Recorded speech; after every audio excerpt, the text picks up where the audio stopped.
Vamos todos abrir a escritura em Efésios capítulo 4, dando seguimento aos estudos de onde paramos. Quero ler com os irmãos aqui a partir do versículo 25. Do 25 ao 5 primeiro, tá bom? Acompanhe a leitura aí. Por isso, deixando a mentira, fale cada um a verdade com o seu próximo, porque somos membros uns dos outros. Irai-vos e não pequeis.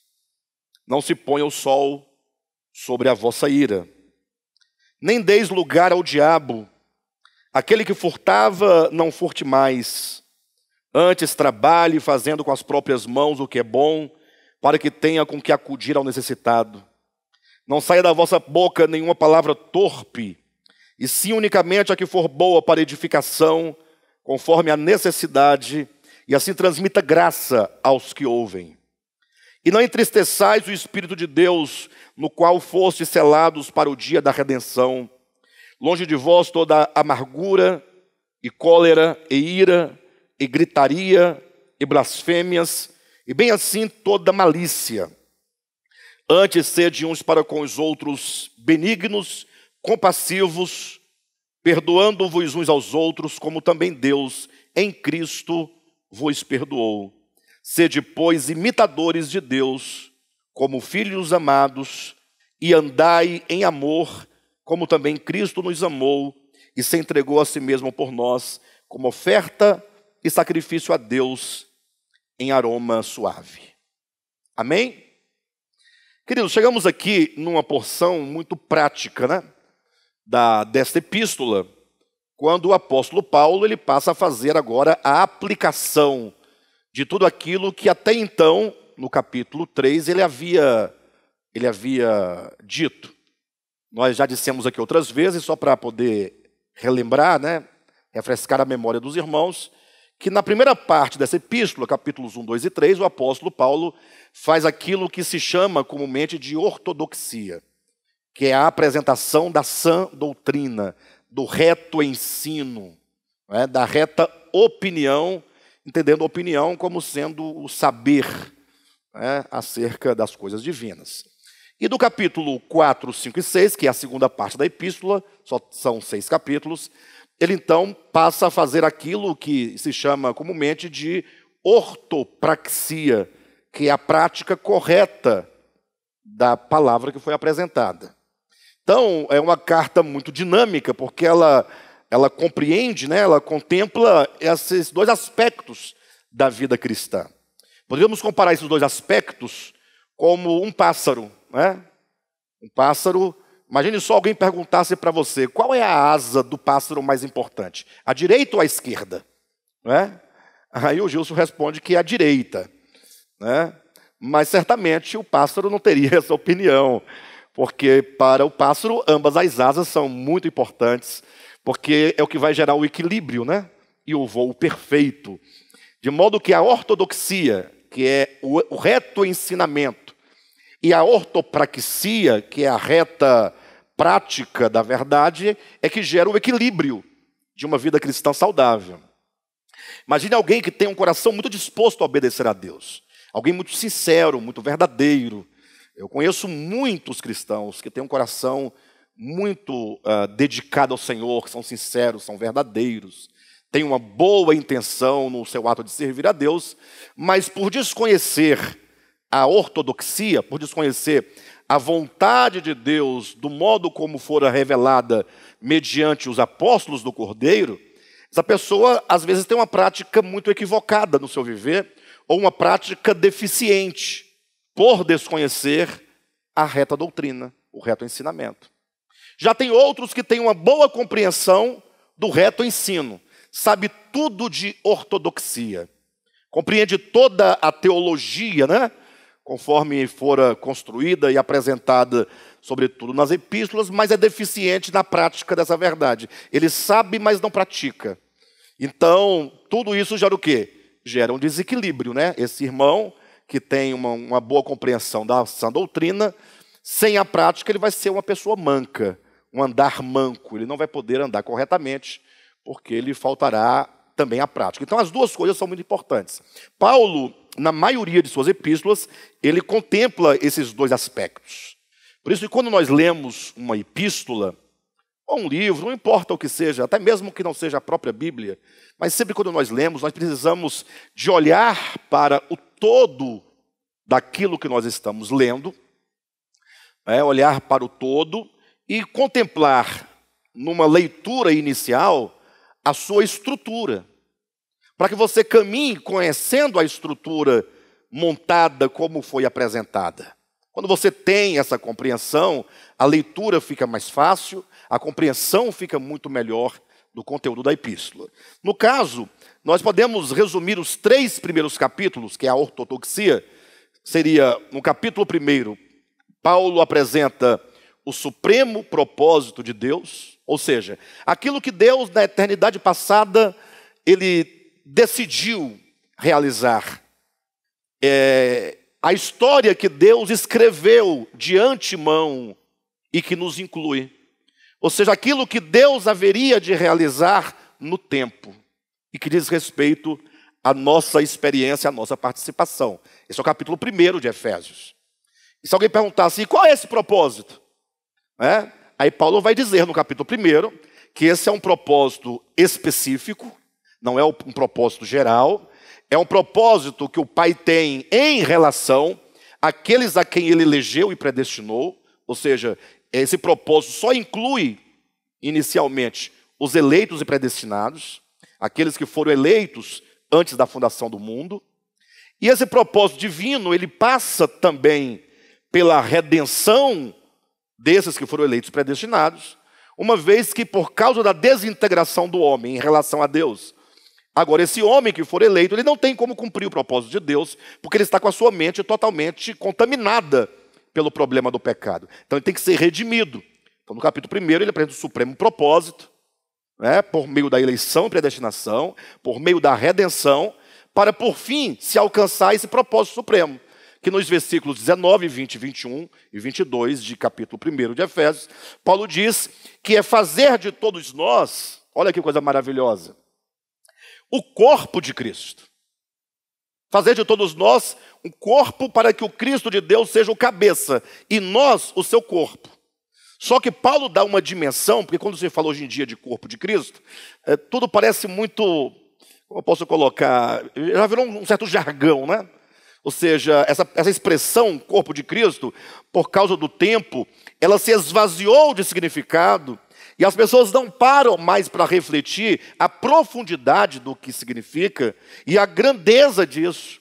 E Paulo explica que o mesmo poder que ressuscitou a Cristo dentre os mortos, agora imagine, hein? O poder que ressuscitou a Cristo dentre os mortos é o poder que opera em nós, os que cremos, para que esse poder agora nos constitua esse corpo de Cristo, para que Cristo, sendo Ele, Cristo, a plenitude de todas as coisas, nós, o corpo dele, sejamos a plenitude de Cristo. Poxa vida! Ora, se Cristo é a plenitude, pense comigo, de todas as coisas, nos céus, na terra e debaixo da terra. Se todas as coisas residem nele, por causa dele, por meio dele, então, isso é uma coisa muito gloriosa. Vocês imaginem só o Senhor nos chamar, a mim, a cada um de vocês e de todos os eleitos, para fazer o corpo deste Logos eterno, desse Cristo místico, de modo que se Ele é a plenitude, Paulo diz, nós somos a plenitude da plenitude.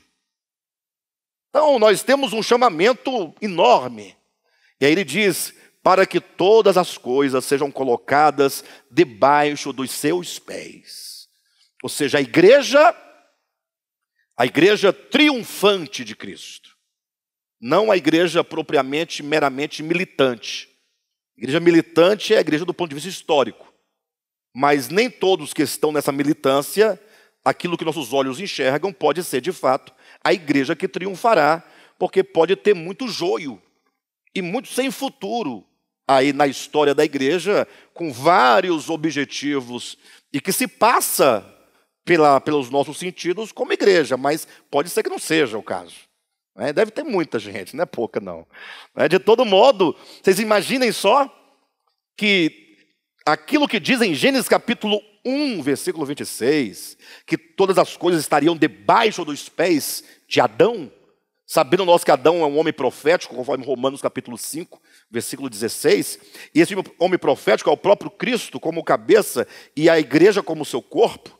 Entendemos então que nós, igreja de Jesus Cristo, somos chamados para um supremo propósito: ser a plenitude da plenitude, tendo todas as coisas subordinadas e sujeitas debaixo dos nossos pés. Razão porque essa igreja triunfante, ela é representada simbolicamente no Apocalipse pela Nova Jerusalém. Ou seja, aquela cidade, em Apocalipse capítulo 21 e 22, de ouro, com suas dimensões perfeitas, com seus muros de jaspe, de cristal, suas portas de pérolas, seus fundamentos de 12 sortes de pedras preciosas, que tem no seu topo o trono de Deus, de onde procede um rio de águas vivas, que percorre todas no formato, uma forma de espiral, passando pelas 12 portas, que são 3 ao norte, 3 ao sul, 3 a leste, 3 a oeste, para que daqui todas as nações da terra agora bebam dessas águas que saem por essas portas. Essa cidade não é propriamente uma cidade, como acontece com todas os elementos do Apocalipse. A cidade também é uma figura, representa esta noiva de Cristo, agora esposa, no capítulo 21, em estágio de glorificação. E é por isso que é dito que ela, como um grande candelabro, porque é dito que as nações andarão à luz dessa grande cidade. Então, cumprir-se-á o que Jesus disse claramente, como nós assim falamos no domingo passado, Vós sois a luz do mundo. Se os irmãos lerem ali sobre a Nova Jerusalém, atentando para cada detalhe daquela simbologia, os irmãos vão ter algumas impressões, várias impressões do seu significado, e uma dessas impressões é de um grande candelabro universal que iluminará todos os habitantes da terra. Então, esse é o capítulo 1 de Efésios, Supremo propósito de Deus. Foi um bom resumo, Capítulo 2, Paulo então apresenta a obra de redenção. Ou seja, sem a obra de redenção, não há cumprimento do supremo propósito de Deus. Porque no supremo propósito, Deus estabeleceu o que ele haveria de realizar. Mas tendo ele criado o homem, o que acontece? Esse homem criado, para o cumprimento do seu propósito, ele se desvia desse propósito. O homem foi criado e destinado para comer e se alimentar da árvore da vida, que é o próprio Deus. Mas ao invés disso, o homem ignora o próprio Deus, representado pela árvore da vida, e passa a viver por meio de si mesmo, por meio do conhecimento, fazendo do conhecimento a sua força, o seu caminho, a sua habilidade. E com isso o homem se desintegra no seu coração, na sua consciência de Deus, se torna um peregrino, se torna um errante. O ego se instaura no homem como uma persona, como uma máscara, como uma mentira. Aquilo que o homem sem Deus pensa acerca de si mesmo é uma grande mentira. Tudo aquilo que nós, de nós mesmos, e pensamos acerca de nós mesmos, isolados de Deus e do todo da criação, é um ego, é uma máscara, é uma persona, é um engano, é uma ilusão. Agora, quão difícil é convencer este homem de que aquilo que ele julga ser é mentira. Aquilo que o homem julga e pretende ser é um grande engano. Vai convencer o homem disso? Essa é a grande luta, do Evangelho. Convencer o homem daquilo que realmente ele é em Deus. E destruir toda a ilusão que se instaurou no seu coração, que agora o faz se sentir superior, ou melhor, se faz sentir independente de Deus, e o faz se sentir superior a toda a criação. Por isso que os homens, e é a maior marca desse ego, são toda sorte de divisão. Irmãos, em nome de Jesus, entenda isso. A maior marca do ego, a maior manifestação do ego é certamente toda e qualquer forma de divisão. Guarde isso no seu coração. Tudo que nos divide, que nos afasta, seja o amor ao dinheiro, e isso nos afasta uns dos outros, sim ou não? Seja a mentira com o fim de contar ao outro uma vantagem, sim ou não? Seja a inimizade, a porfia, o ciúme, a contenda, a luxúria, aquele que busca o prazer para si, mesmo em detrimento do outro, mesmo usurpando o outro, mesmo, ou seja, todos os pecados são, de alguma forma, o resultado de um coração desintegrado de Deus e da criação. Por isso que quando Paulo nos fala acerca da obra de redenção, no capítulo 2 de Efésios, ele cria um cenário espetacular que não foi ainda percebido pela maioria esmagadora dos cristãos, que não entenderam. Paulo coloca a cruz no centro da obra de redenção, como que dissesse, não há redenção sem cruz. Essa é uma grande verdade. Mas como assim não há redenção sem cruz? O que fazer com aquelas religiões que não têm a cruz por símbolo? Aqui é o grande problema. O grande problema. Porque o cristianismo decaído, porque o cristianismo decaiu desde o quarto século, ele estabeleceu o símbolo da cruz, de um artefato de tortura, como sendo a realidade acerca de Cristo, da sua obra, de sua morte e de sua morte. Isso começou com Constantino. Não sei se vocês sabem a história de Constantino. Quando Constantino, com seu império se degradando, perdendo poder, perdendo força, ele precisando do apoio, sobretudo da igreja, de todo mundo, para poder fortalecer o seu reino, ele então, supostamente, teve um sonho. Ele haveria de ir para uma batalha no dia seguinte, e ele sonhou então com o símbolo da cruz, segundo ele. E aí então ele ouviu uma voz que dizia que com aquele símbolo ele haveria de vencer. Daí ele mandou fazer o símbolo da cruz em todos os escudos dos seus soldados, foi à batalha e venceu a batalha. E a partir daí então ele toma o cristianismo e o declara a religião oficial do Império Romano. Daí entrou o símbolo da cruz, Só o desenho da cruz, vamos colocar assim. O símbolo não. Entrou aí o desenho. Daí entende-se que os crentes têm a cruz, porque apontaria para Jesus Cristo, para a sua morte, e passaram a ter o desenho da cruz dentro dos templos, das capelas, fazer o sinal da cruz, etc. Como uma forma, como se a cruz, enquanto desenho, enquanto duas hastes meramente cruzadas uma na outra, tivessem em si mesmo o poder de alguma coisa. Daí, então, eles acreditam na cruz meramente enquanto essa adesão ao acreditar na historicidade da morte de Jesus. Mas não é isso que Paulo, nem a Escritura, ensina sobre a cruz. A cruz, ela é uma mensagem. A cruz é uma verdade. Poderia não ser a cruz exatamente. Poderia ser uma outra coisa, mas que tivesse o mesmo sentido, o mesmo significado. Quando Paulo coloca a cruz no centro ali da obra de redenção, capítulo 2 de Efésios, ele demonstra primeiramente que ali estava Deus em Jesus. Esse travessão, nessa direção aqui vertical, fala da união do sagrado, do divino, de Deus com o homem aqui na terra. Esse eixo vertical. Ele fala desse encontro. Por isso que é dito, o verbo se faz carne. Entendem isso? Então aquele travessão vertical mostra esse encontro. E lá estava pregado nesse travessão Jesus, Cristo. Jesus, homem. Cristo, Deus. Olha o encontro aqui.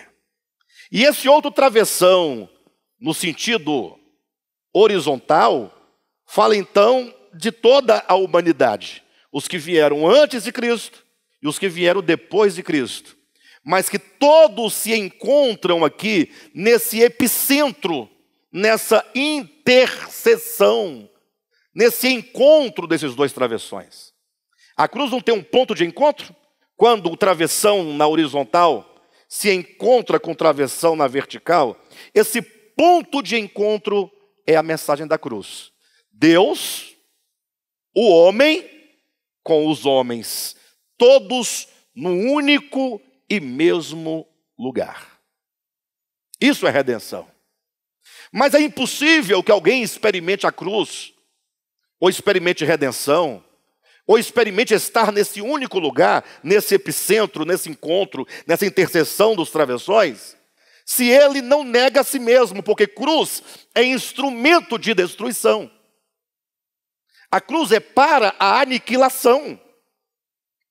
Então, a mensagem da cruz não é acreditar em dois travessões cruzados, mas é acreditar, é crer, é ter fé no significado. Quantos quiserem se encontrar com Deus e com os homens neste ponto de encontro intercessório, aqui deverá ser aniquilado pela cruz. Como aniquilado? É porque tudo que nos impede de estarmos aqui juntos é o nosso ego que nos dispersa, que nos divide, que nos separa, que nos afasta.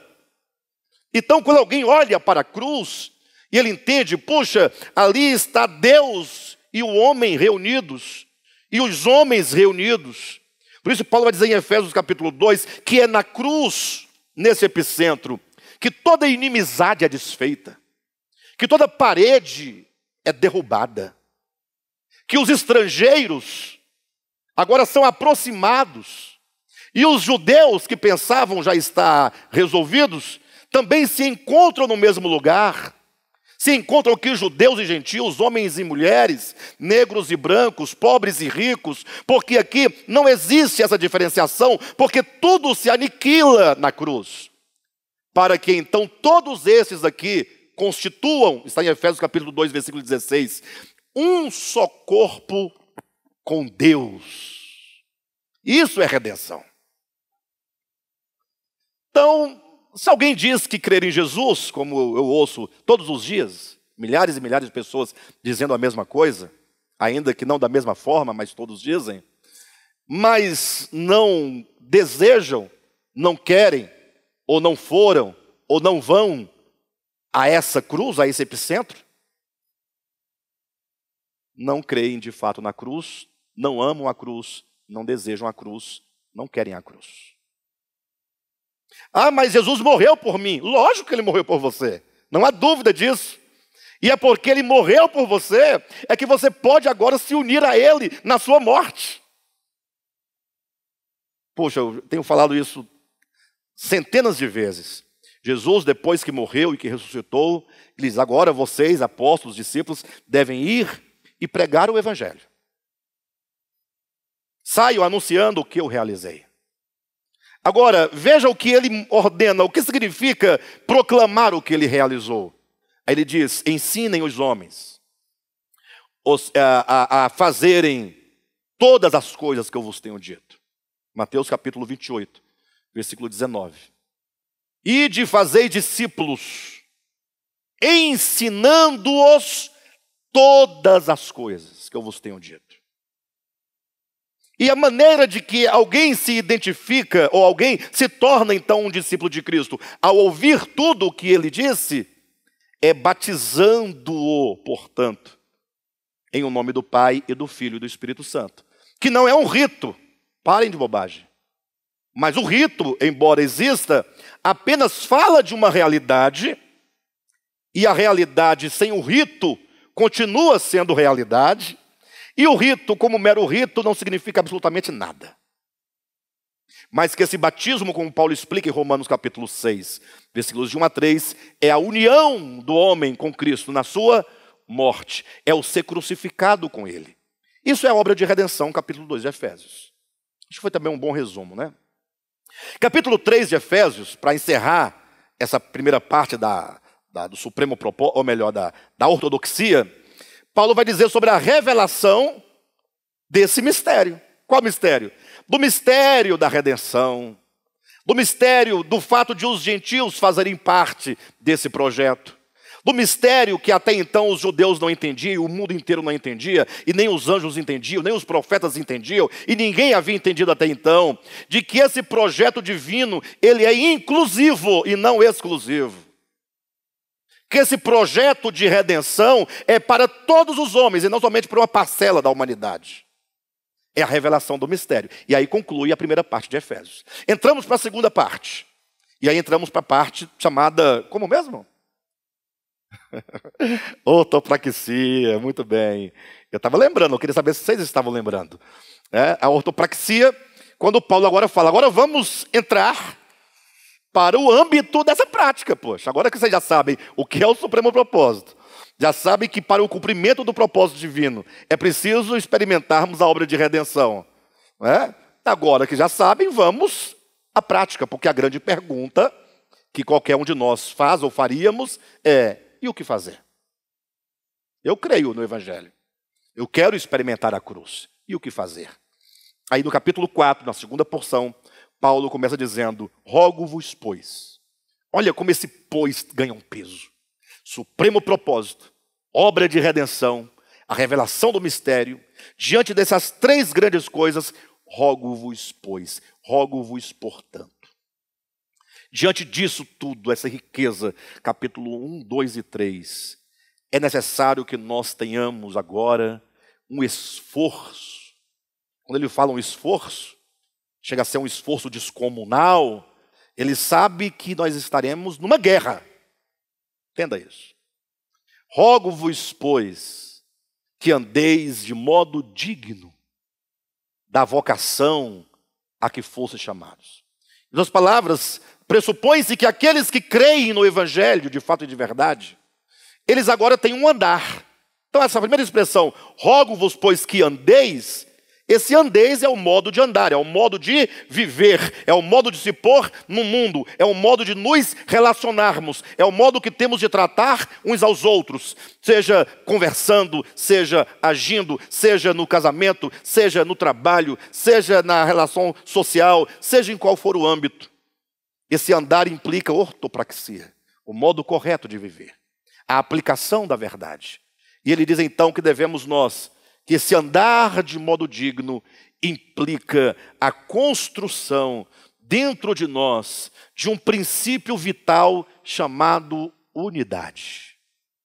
Por que unidade? Porque a unidade é o fim da redenção no que diz respeito a nós. Ou seja, quando a redenção se operar completamente em nós, nós seremos completamente um. E para quem não tenha nenhuma dúvida disso, basta ler João, Evangelho, capítulo 17. A oração sumo sacerdotal de Cristo, a favor dos seus discípulos imediatos e de todos quantos ainda viriam a crer nele por intermédio da palavra apostólica, falando a fim de que todos sejam um. E como és tu, ó Pai, em mim e eu em ti, sejam eles em nós. E esse texto de João capítulo 17 é muito importante, porque ele nos mostra uma coisa. Vocês já perceberam que... deixa até eu explicar algo para os irmãos aqui, antes de eu prosseguir desse ponto. Às vezes eu faço alguns comentários, e as pessoas me mandam e-mail depois, reclamando que eu faço críticas às igrejas, faço crítica ao catolicismo. Não é nenhuma crítica, eu não estou falando mal de ninguém. Eu estou apresentando dados para você que é crente, fazer a sua autorreflexão e perceber se aquilo que eu digo é verdadeiro ou não.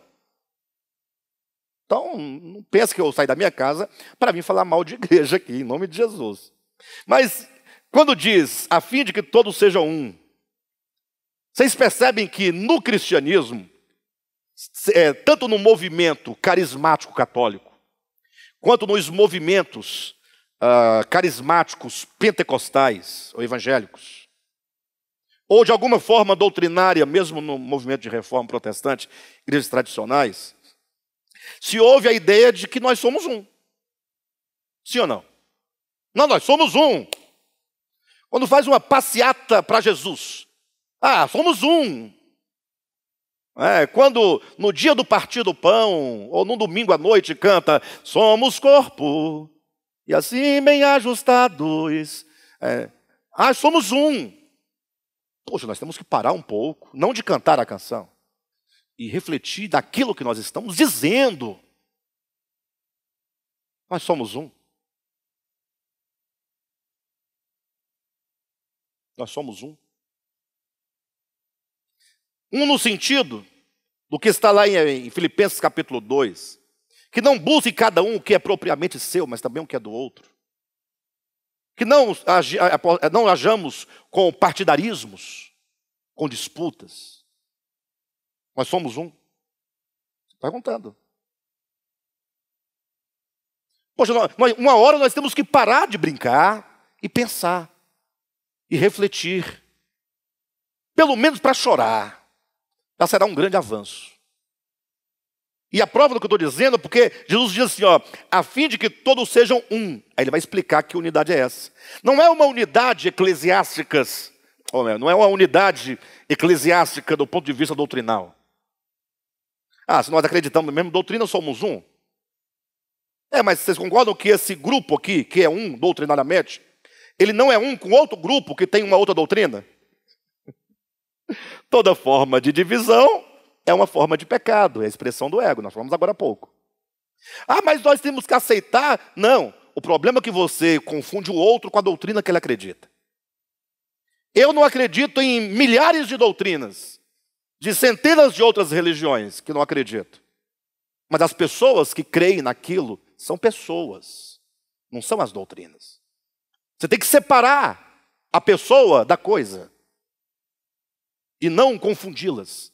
E nós confundimos isso. Quando falamos, os católicos, como assim os católicos? Os que creem na igreja católica, na doutrina. Sim, mas não são pessoas também? Sim, não é errado falar os católicos, porque você quer enfatizar o grupo dos que acreditam daquela maneira, ok? Mas os irmãos concordam que esses nomes acabam nos separando, nos dividindo? Então Jesus explica, essa unidade não é uma unidade doutrinal, essa unidade de que fala lá em Efésios capítulo 4, não é uma unidade de Estado, de política, de ideologia, de gênero, não é uma unidade de uma sociedade, como quem faz com o outro uma sociedade, e essa sociedade então gera um vínculo de certa unidade, e até mesmo dentro desses próprios grupos que se dizem está cheio de divisão interna, ou não? De modo que esse daqui a pouco são 10, vão se dividindo e se multiplicando.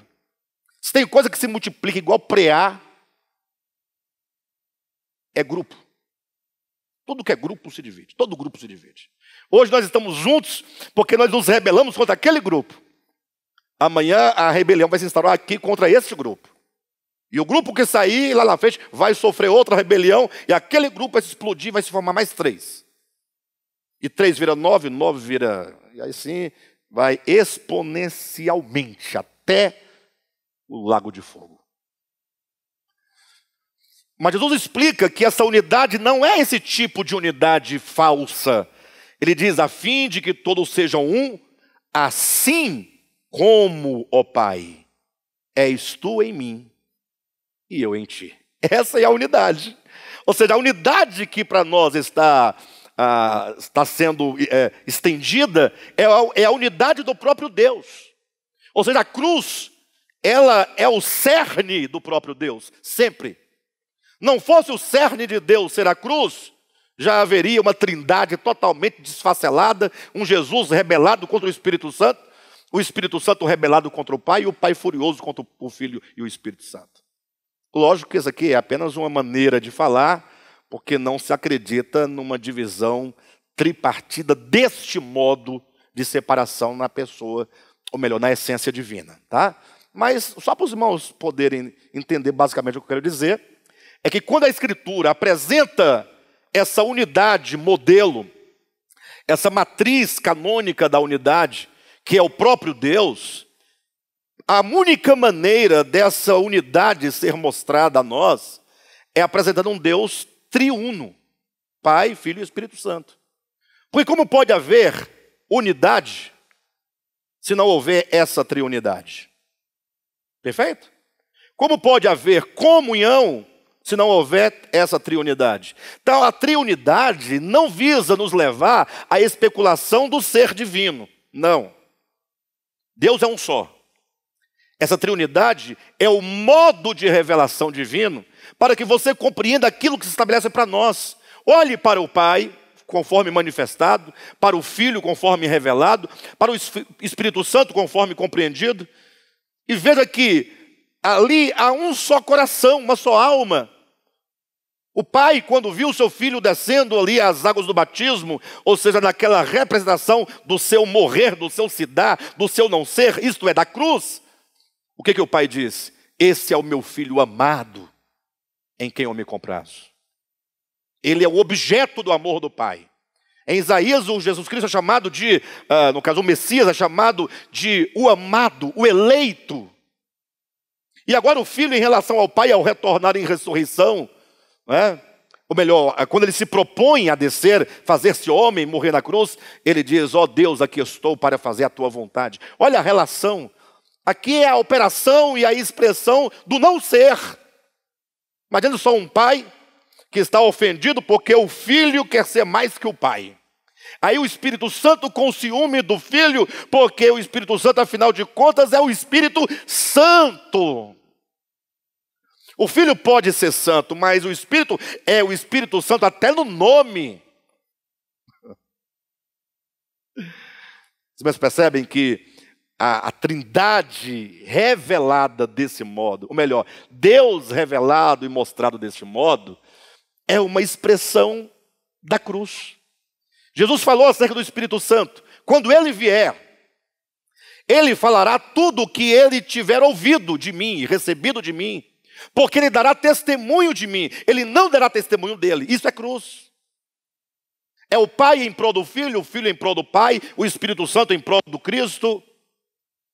E assim nós vemos a unidade. Não há competição, não há puxar o tapete.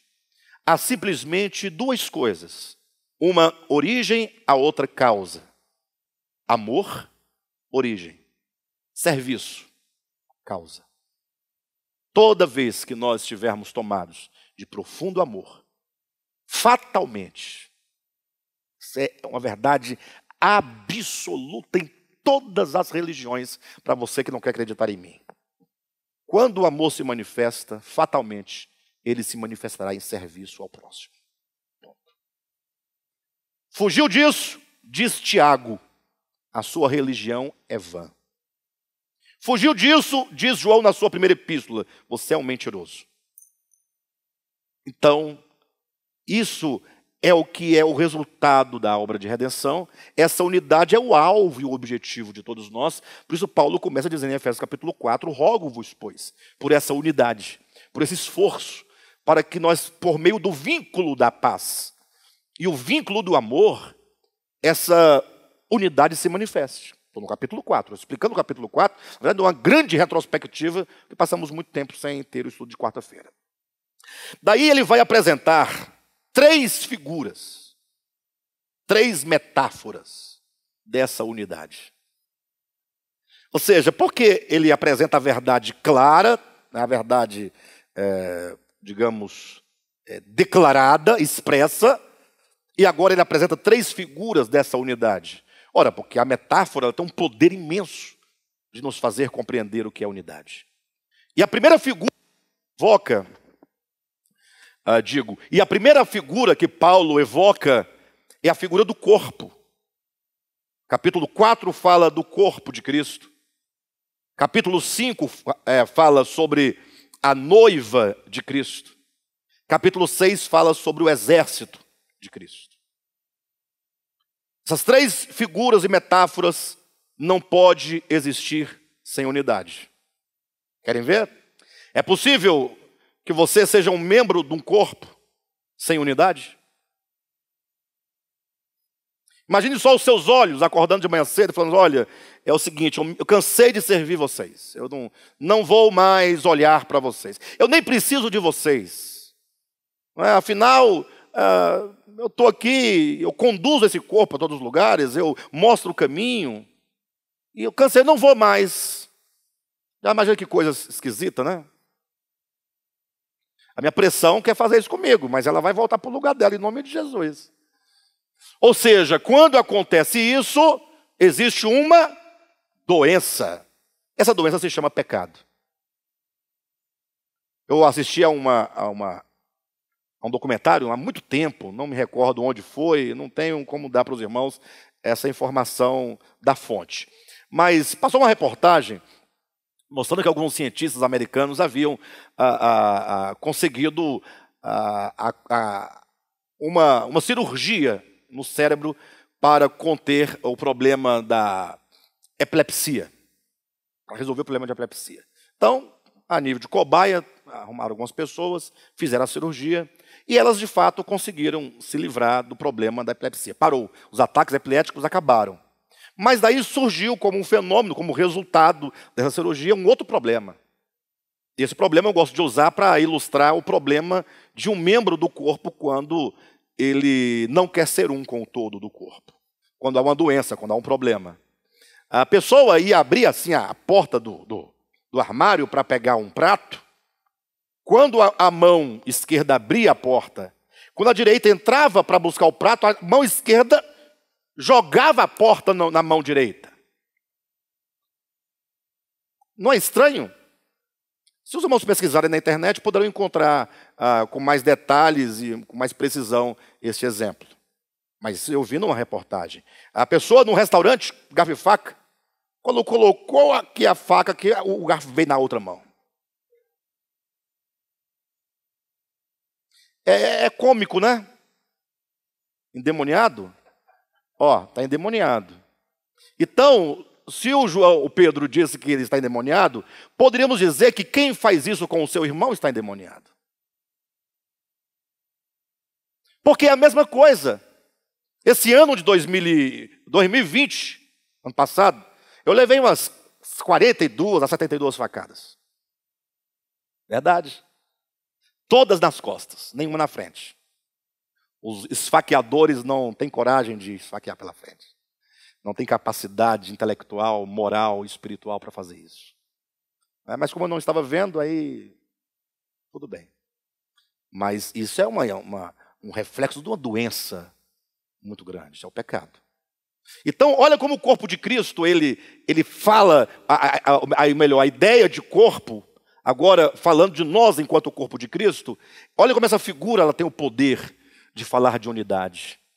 Puxa, cada membro, cada órgão, e se você ainda for no mais profundo e você entender que cada célula trabalha em prol do todo, desde a mínima partícula, que trabalha em prol de uma partícula um tanto maior, e esta daquela e daquela outra, conforme se coloca na biologia, as células, depois vem os tecidos, depois vem os órgãos, depois os sistemas. Se eu saltei algum aqui, depois eu me lembro. Eu tenho um biólogo me ajuda, alguém me fala aí.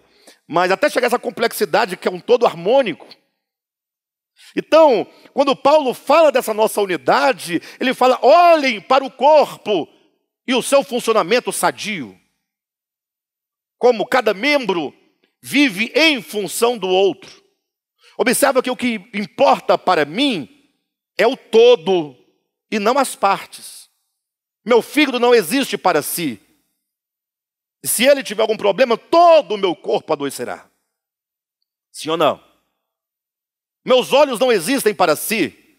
Ele existe para o todo do corpo. Ou seja, a unidade é sempre voltada para o todo, não para si. Porque quando se volta para si, é o ego, é o pecado, falta da cruz.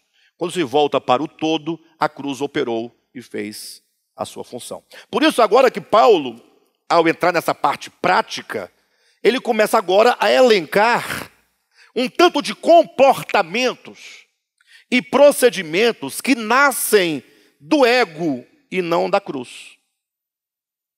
Porque não somente Paulo explica a verdade, não somente ele metaforiza a verdade, mas agora ele aplica a verdade no sentido de que ninguém poderá falar, eu não sabia que isso é que era o ego. Porque pode ser o caso, alguém seja expert em ego, mas depois diga, pai, não sabia que isso é coisinha de nada, essa bobagem era manifestação do meu ego. Então, para que ninguém diga isso, Paulo diz assim, no versículo 25 do capítulo 4, por esse motivo. Qual motivo? O motivo que nós temos um chamamento, esse chamamento é um chamamento muito alto, devemos andar em dignidade segundo esse chamamento. Entendemos que esse chamamento é para a formação de um só corpo, que nós estamos no processo de edificação do corpo de Cristo. Por isso, no sentido de que para que esse corpo de Cristo seja construído, seja formado, seja edificado, é preciso o despojamento de cada um de nós, conforme o versículo 21, 22, 23 e 24. O despojamento do velho homem. Não há corpo de Cristo, não há edificação do corpo de Cristo, se não houver despojamento do velho homem, poxa. O velho homem é a antítese do corpo. Não há corpo no velho homem. Há indivíduos separados, todos, um lutando contra o outro. Como dizia Thomas Hobbes, o homem é o lobo do homem. Nunca ouvi uma frase tão bem dita como essa. Ou seja, ele vai te devorar. E o outro olha para você e ele também é o seu lobo, eu vou te devorar. E aí vai prevalecer aquele que for o mais forte, né? Como dizia Machado de Assis, diz que a onça, ela devora o cordeiro. E se o cordeiro for tenro? Melhor ainda, que não vai precisar de nenhum esforço para derrubar o outro, né? De modo, então, que esse corpo, portanto, para que ele seja formado, é preciso o despojamento do velho homem e, consequentemente, é preciso que nós nos revistamos do novo homem, de um novo espírito, de uma nova consciência, de um novo coração, de um novo sentimento. E agora ele diz, por esse motivo agora, que acabamos de colocar, dessa necessidade que temos de ser um corpo, etc., ele diz, deixando cada um a mentira, fale cada um a verdade com o seu próximo. Por quê? Porque somos membros uns dos outros. Puxa vida. Entenderam que a mentira, seja ela em qual nível for, se ela é dita com o propósito de ganhar vantagem, de destruir o outro, de esconder alguma coisa que beneficia o outro, ou que prejudicaria você se a verdade viesse à tona, qualquer mentira, de qualquer forma, ela é uma manifestação do ego. A mentira é um subterfúgio do ego. A mentira é uma arma do ego para a sua autopreservação. Isso é mentira. Por que mentimos? Porque alguma coisa poderá nos prejudicar. Alguma coisa. Ainda que seja a impressão que vocês terão de mim. Se eu não mentir para vocês, vocês vão ter uma outra impressão de mim. E para que vocês não tenham essa impressão de mim, direi que sou uma coisa, mas não sou. Você vê que eu não prejudiquei vocês em nada. Só estou buscando a minha preservação. E por falar em mentira, vocês acreditam? Eu já cheguei a essa conclusão muitas vezes. Não tem como mudar de ideia até que se me prove o contrário. O problema maior não é somente o mentiroso. Mas é também nós que gostamos da mentira. Esse é o grande problema. Você quer ver uma coisa? Você tem uma imagem de uma pessoa. Aquela pessoa puxa, aquela imagem bonita. De repente, aquela pessoa resolve te contar uma coisa. Eu quero te contar uma coisa. E ele se abre com você e apresenta uma fraqueza que você não conhecia. A partir deste momento, você não o vê mais como antes. A partir desse momento, você o vê com desconfiança. E você mesmo ainda tem coragem de dizer, eu preferiria que você não tivesse me dito isso. Estou mentindo? Quantas vezes a pessoa, eu já ouvi, eu preferiria nem ter sabido disso. Ao invés da pessoa se ficar maior pela sua não. Nós gostamos da mentira. Vindo de casa para cá, eu pensando sobre a mentira, eu estava aqui recordando o texto onde nós tínhamos parado. E aí me veio a ideia da fofoca, que também é uma expressão do ego, né? E sempre eu aconselho assim, quando alguém fala que fulano está fofocando, está assim, assim.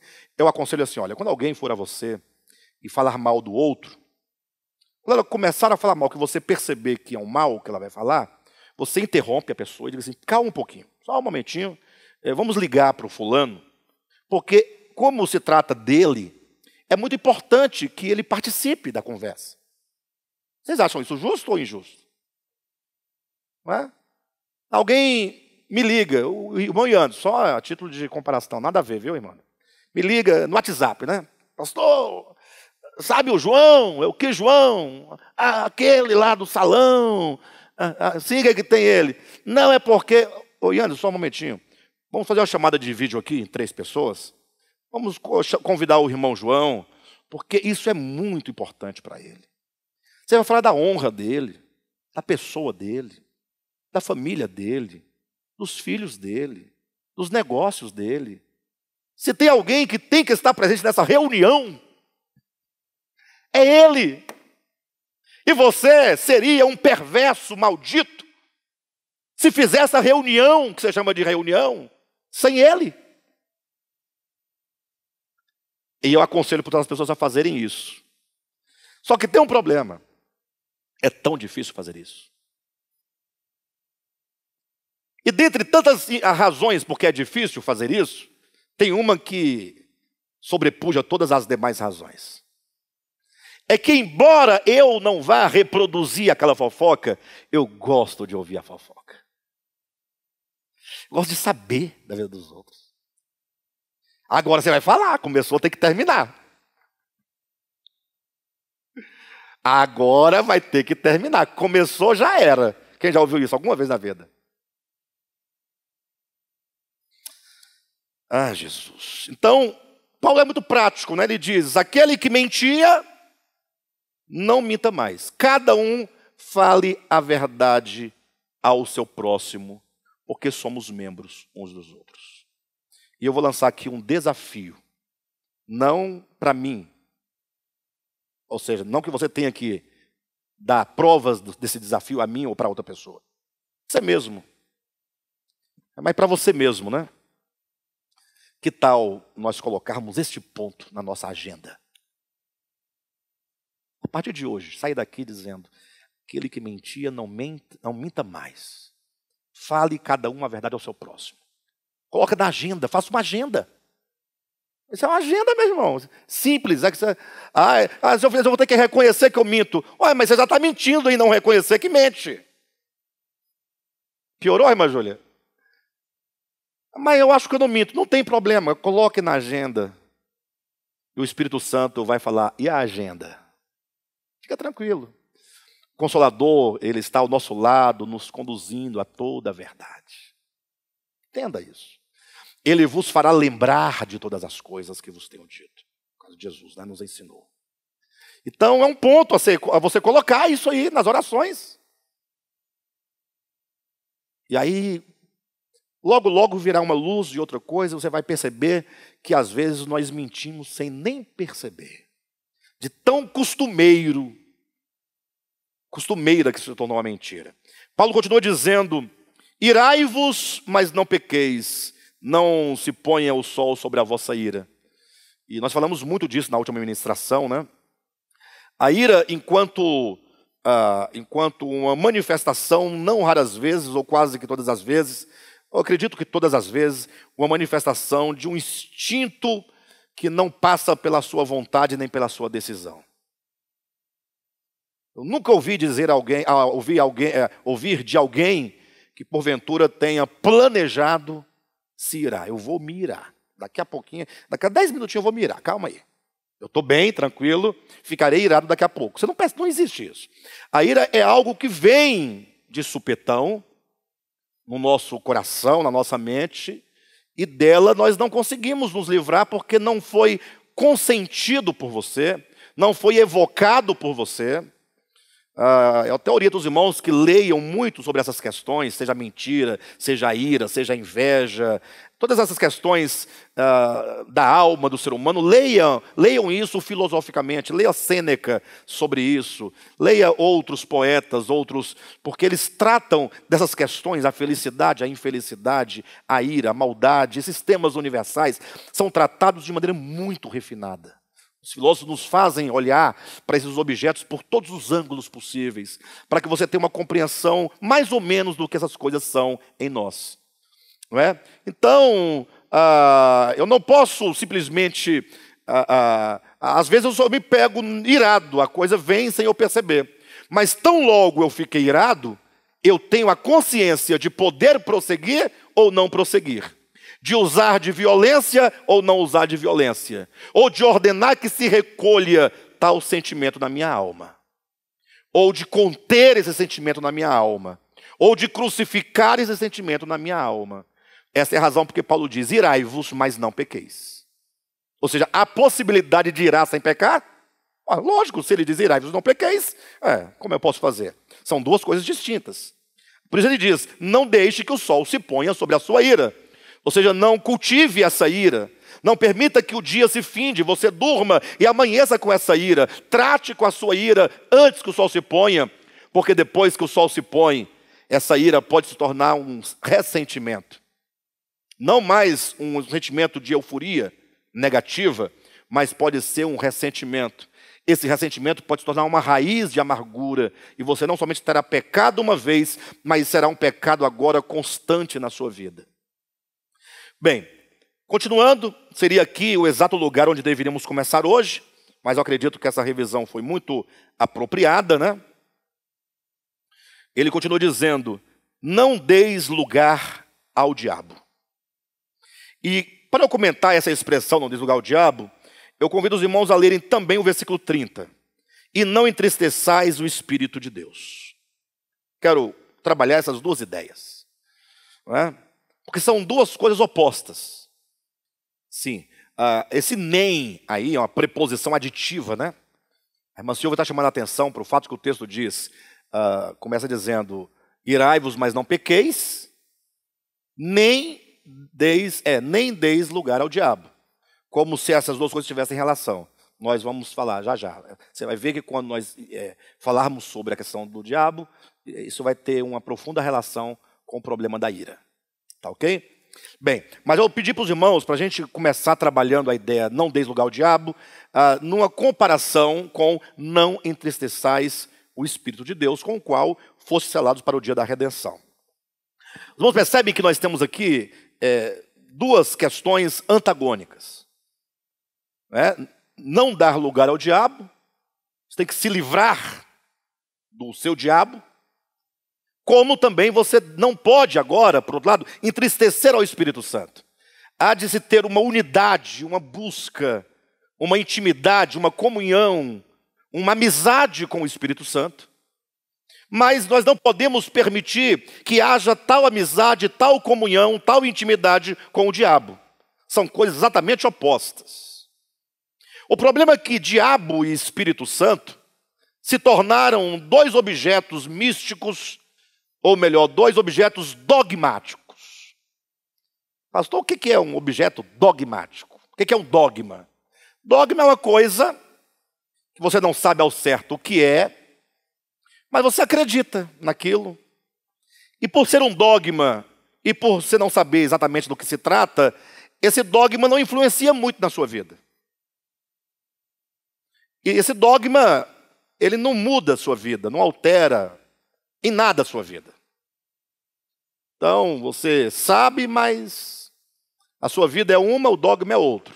Você é apenas um religioso, do ponto de vista conceitual. Então, quando diz, irai-vos e não pequeis, ou melhor, não deis lugar ao diabo, nós temos que primeiramente trazer a ideia do que seja diabo, no âmbito das Escrituras. E quando diz, para nós não entristecermos o Espírito Santo, devemos evocar também a figura do Espírito Santo e compreendê-lo claramente do ponto de vista prático. Você perguntar assim para alguém, quem é o diabo? O diabo é o Satanás, o bicho ruim, o pé de cabra, o gramunhão.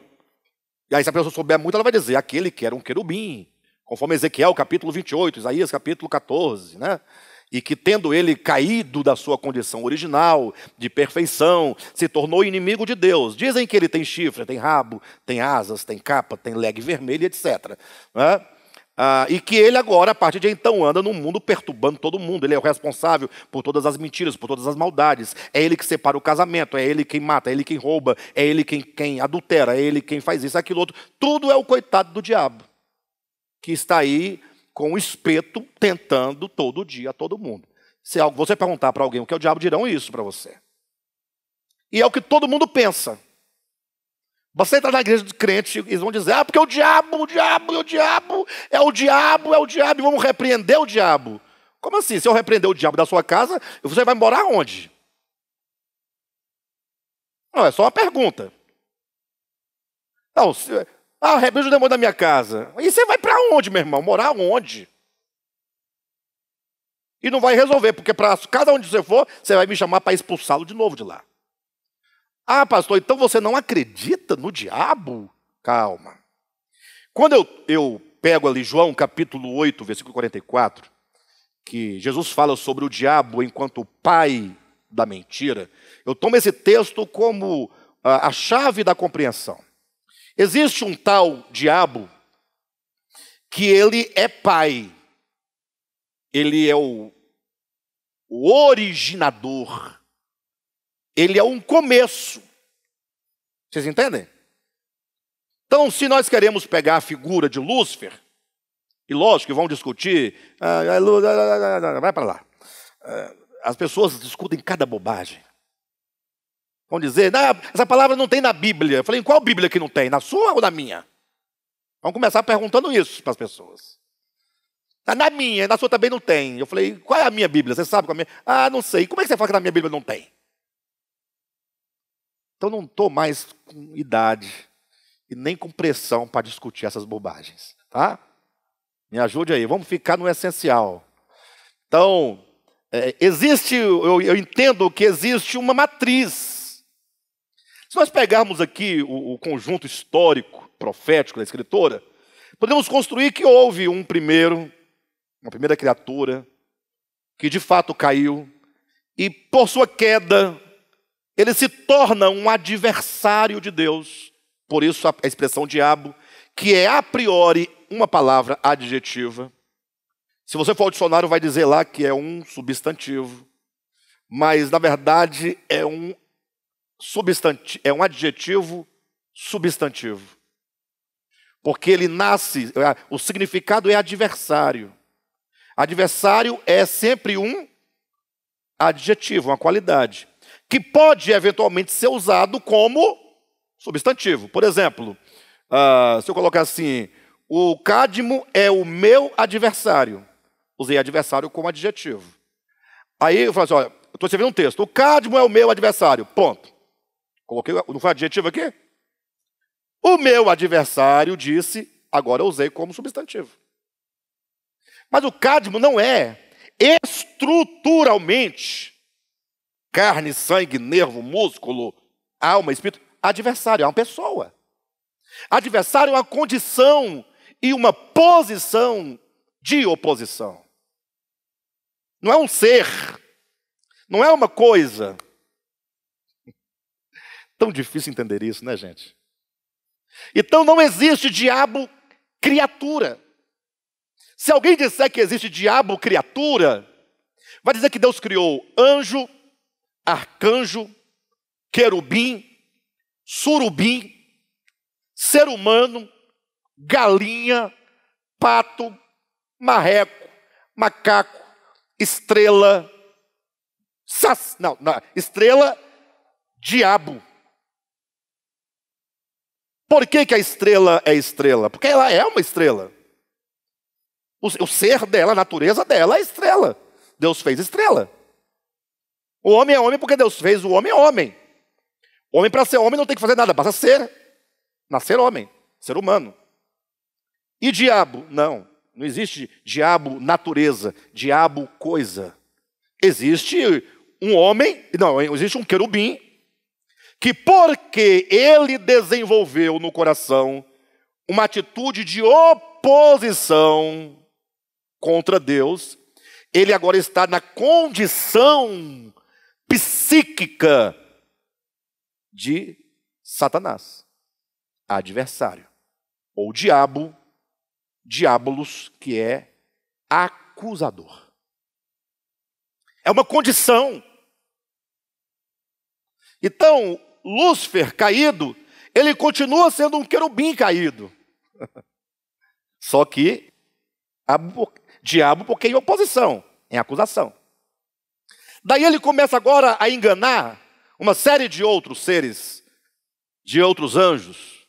E quantos concordaram e se aliaram a essa oposição, se tornam agora, em sua consciência, também diabo. Mas aquele primeiro vai ser sempre chamado o diabo, por ser o pai, o originador, o protótipo. Daqui a pouco engana os homens, e os homens se aliam, se tornam também em condição diabo, Satanás. E se eu estiver falando bobagem aqui, aprendi com Jesus Cristo. Disse que Judas era diabo e Pedro Satanás. Quando ambos, num dado momento, eles estavam na condição de adversidade ao acusador. De modo então que a Escritura apresenta a figura do diabo, ou a ideia de diabo, enquanto uma serpente, no início da Bíblia, que vai crescendo, desenvolvendo, tomando forma, até atingir uma forma final de um grande dragão vermelho. João vai dizer, é dito para João, que aquele dragão é a antiga serpente. Ora, mas como é que a antiga serpente chegou a ser dragão? Como ela cresceu tanto? Como ela engordou tanto? Ficou tão robusta? Esse aumento dimensional na metáfora da serpente do dragão representa o aumento de quantas consciências se aliam àquela consciência original caída e vão ganhando cada vez mais força, mais poder, fazendo mais resistência, até chegar num grande bloco de resistência diabólico e adversário de Deus. Pastor, mas e esse Lúcifer existiu mesmo? Será que... Bem, isso para mim não tem a mínima importância. Eu não vou discutir com você essa questão, porque é uma questão tola. Sabe por que tola? Porque... Não, mas a sua opinião, Alexandre, a sua opinião. A minha opinião é que há um querubim originador, que seduziu muitos e que agora todos nós formamos esse grande bloco. Todos nós caídos ou desintegrados de Deus. Perfeito? Eu acredito sim. Ah, mas eu não acredito. Para mim não tem esse tal de... Não tem. Não tem problema. Tem você. Não precisa ter ele lá. Você é a prova, é a materialização dessa consciência caída. Portanto, um dia debatendo essa questão, né? Aí eu sou assim, eu também sou intrigueiro, também tenho um problema de cabeça também. Quando eu encontro alguém que não acredita, eu falo que acredito. Quando eu encontro alguém que acredita, eu falo que não acredito. Para poder, não é para criar contenda, é para criar a dimensão do pensamento, a discussão. Para nós chegarmos a uma ideia que tanto faz ter ou não ter a matriz, o fato é que o mal, enquanto adversidade, está aí. É um fato. Aí, num desses grandes embates, a gente discutindo, falando, explicando, aí eu coloquei da seguinte maneira, eu disse assim, olha, me responda uma coisa, o que mudaria no planeta Terra hoje, se Deus decidisse pegar o diabo, o capeta, o Satanás, o Lúcifer caído e exterminá-lo? Exterminou. Acabou. Ele não existe mais. O que mudaria nas nossas vidas, na vida política do país, nas famílias, no mundo? Não mudaria nada? Que bom que vocês pensam assim. Significa que vocês sabem o quanto que a maldade ela está disseminada, pulverizada. De modo, então, que o mal, essa presença que nós chamamos de diabo, que pode instaurar-se no querubim, e ele se chama agora diabo, o diabo porque é a matriz. Esse mesmo espírito se instaura em várias consciências, em vários corações. Todo espírito de adversidade é Satã, e todo espírito de divisão é diabólico. Quando diz, não deis lugar ao diabo, e a Silvia fez questão de trazer essa conexão das orações, né? Irai-vos e não pequeis, nem deis lugar ao diabo. Há uma relação certamente intrínseca, porque a ira vai provocar sempre o quê? A ira levada a cabo vai provocar o quê? O que acontece quando alguém fica irado com o outro? Vai gerar harmonia, amor, paz, reconciliação? Vai chegar ao ponto de uma divisão. Se instaura uma divisão no coração. Então, não deis lugar ao diabo. É muito perigoso que vocês entendam esse diabo meramente quanto a criatura primária, originária lá atrás. Por quê? Porque se eu perguntar para vocês, e vocês forem sinceros comigo, honestos, porque tem o desonesto e tem também o tolo, né?